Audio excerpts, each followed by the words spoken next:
I am 93 years old, and I am sitting at my kitchen chair right now, staring at something that should mean nothing, but means everything.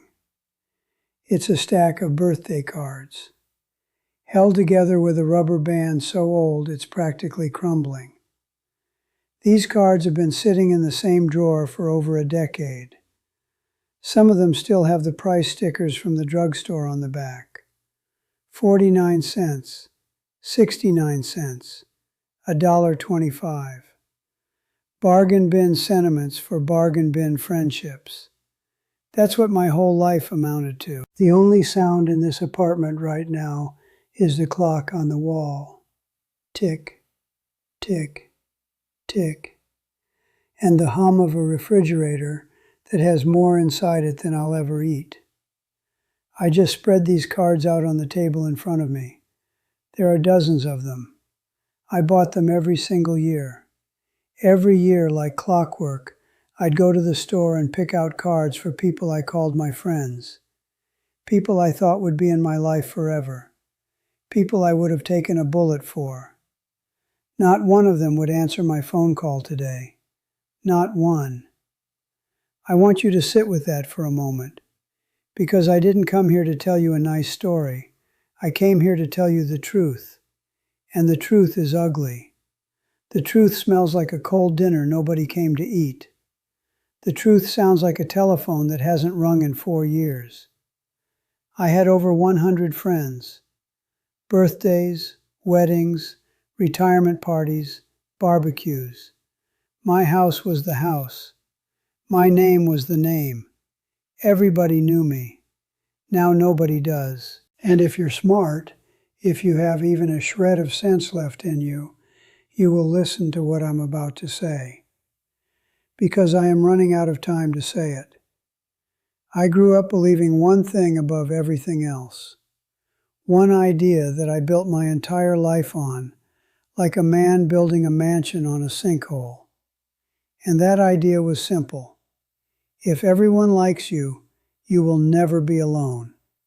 Say it out loud. Sounds reasonable, doesn't it? Sounds almost wise. It's the dumbest thing I ever believed. And I believed it with my whole chest for 60 years. Let me take you back. The 1960s, 70s, 80s. I was the guy. You know the type. Every neighborhood has one. I was the one who hosted the 4th of July barbecue. The smell of charcoal and lighter fluid would drift 3 blocks in every direction, and people would just show up. Didn't even need an invitation. I kept the cooler full. I kept the grill hot. I kept the music playing and the jokes coming and the handshakes firm. I was the connector, the glue, the man who knew everyone and made sure everyone knew him. I could walk into any room in this city and someone would shout my name. At the office, I organized every holiday party, every going away lunch, every collection for somebody's new baby. I picked up tabs at restaurants when I couldn't really afford to. I loaned money I never got back. I drove 40 minutes across town to help a guy move his furniture on a Saturday when my daughter had a school play that afternoon. I missed that play.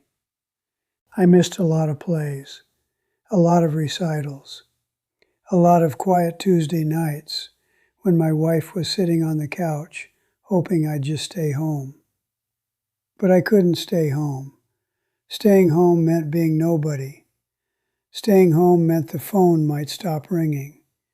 And the phone ringing, that was my oxygen. I want to tell you about something I did that I have never said out loud before. My wife, Margaret, she got sick in 1991. Cancer, the kind that doesn't negotiate.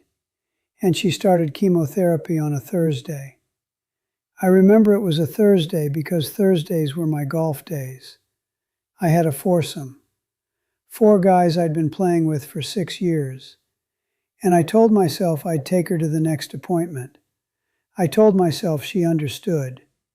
I told myself a lot of things that made it easy to pick up my golf bag and walk out the door while she sat in the passenger seat of her sister's car, heading to have poison dripped into her veins. She never said a word about it. That's the part that kills me. She never threw it in my face. She just looked at me different after that, quieter, like she'd made peace with something I was too stupid to see. I can see my backyard from where I'm sitting right now. That same backyard where 100 people used to stand around laughing and clinking glasses and slapping me on the back. You know what's out there now? Overgrown grass up to your knee. One rusted lawn chair that I haven't sat in since Margaret died. And silence. A silence so thick you could choke on it. But I still didn't learn. Even after all of that, I still didn't learn. Let me tell you about the night that broke me. My 80th birthday. I planned it for months. Not a backyard barbecue this time. No, this was going to be the event. I rented a banquet hall on the east side of town. The kind of place with cloth napkins and a little stage for a band. I sent out invitations to over 100 people, hand-signed, personal notes on each one. I sat at my desk for 3 days writing things like, "Jim, you've been a true friend for 30 years. It would mean the world to have you there." I meant every word. I ordered catered pasta, chicken, a vegetable medley nobody was going to touch. I ordered a cake that said, "Here's to 80 more laughs." I bought a new suit, navy blue, single-breasted, with a pocket square my wife would have picked out if she'd still been alive. She'd passed the year before. I was doing this alone. But I thought, I still have my people. I still have my 100 friends. The hall smelled like lilies and garlic bread. I remember that so clearly it makes me sick. Lilies because the florist put centerpieces on every table, and garlic bread because the caterers had set out the baskets early, and the bread was already starting to go stale by the time the doors were supposed to open at 6:30. At 6:30, nobody was there. At 6:45, 2 couples walked in. People I knew from church. Good people, but people I hadn't spoken to in months. By 7:15, 11 people had arrived. 11. Out of over 100 invitations. Some of them I barely recognized. One man shook my hand and called me Bill. My name isn't Bill. By 8 o'clock, 4 people remained in that hall. 4. And 2 of them were the catering staff cleaning up the pasta that nobody ate. The Sinatra song I'd requested was playing from a speaker in the corner, "Fly Me to the Moon," and it was playing to empty chairs. Rows and rows of empty chairs with cloth napkins folded like little fans on plates that nobody would ever use. I sat at the head table, alone, in my navy suit, with a piece of cake in front of me that I couldn't eat because my throat had closed shut. And I looked out at that room, that big, beautiful, expensive, empty room, and I felt something I had never felt before. It wasn't anger. It wasn't sadness, not yet. It was recognition. Like looking in a mirror for the first time in 60 years and finally seeing what was actually there. I could not name a single person in my life who truly knew me. Not one. I could name 100 people who knew my handshake, who knew my barbecue sauce recipe, who knew I'd pick up the check. But not one of them knew that I was afraid of dying alone. Not one of them knew that I still talked to Margaret's photograph every night. Not one of them knew that my daughter hadn't spoken to me in 6 years because I chose everyone else over her every single time. I found a box under the head table that night. It had the leftover response cards in it. People who were supposed to RSVP. Most of them were blank, never filled out, never sent back, Just blank little cards with my address printed on them, sitting in a box meaning nothing. Just like the birthday cards on my kitchen table right now. That was 13 years ago. I'm 93. I live in an assisted living apartment with one bedroom, one bathroom, and a window that looks out at a parking lot. The birthday cards sit on my nightstand.